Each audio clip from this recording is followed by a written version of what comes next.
soon, several employers and entertainment venues will require you to be vaccinated to enter or to provide a negative COVID test.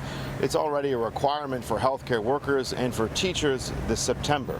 Though what type of tests will be required? And can pharmacies like this one keep up with the demand, considering that travelers are already booking up many of their appointments so that they can hop on a plane?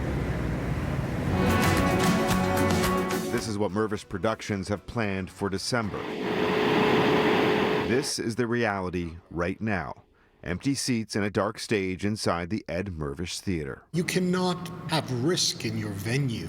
There should be no risk for the people, the public coming in, and no risk for the people working there. When productions return to center stage, Mirvish, like many venues across the city and province, will require proof of vaccine or a negative COVID test.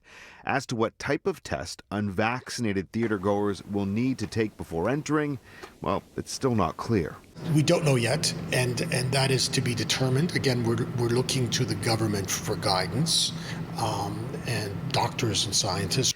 Maple Leaf Sports and Entertainment have announced a similar plan at their venues, though they too are still working through the details and have yet to announce if a rapid test or a PCR test will be required. As of September 13th, the Blue Jays will require all fans to be vaccinated or show proof of a test for entry. The Jays have determined that fans who are age 12 and older who are not fully vaccinated must provide proof or receipt of a negative COVID-19 rapid antigen test or PCR test within 48 hours of the game's scheduled start time. No other type of COVID-19 test will be accepted. For clarity, self-administered at-home tests will not be accepted for fan entry. We have over 5,000 pharmacies in the province and a very small number that are currently participating. As of today, only 212 Ontario pharmacies are allowed to provide asymptomatic testing. With increased safety measures being put in place at workplaces and venues, the Ontario Pharmacy Association believes more locations need to be allowed to provide testing to handle the increased demand. What has the Ministry of Health's response been? It's been receptive, but slow. So we are in discussions right now.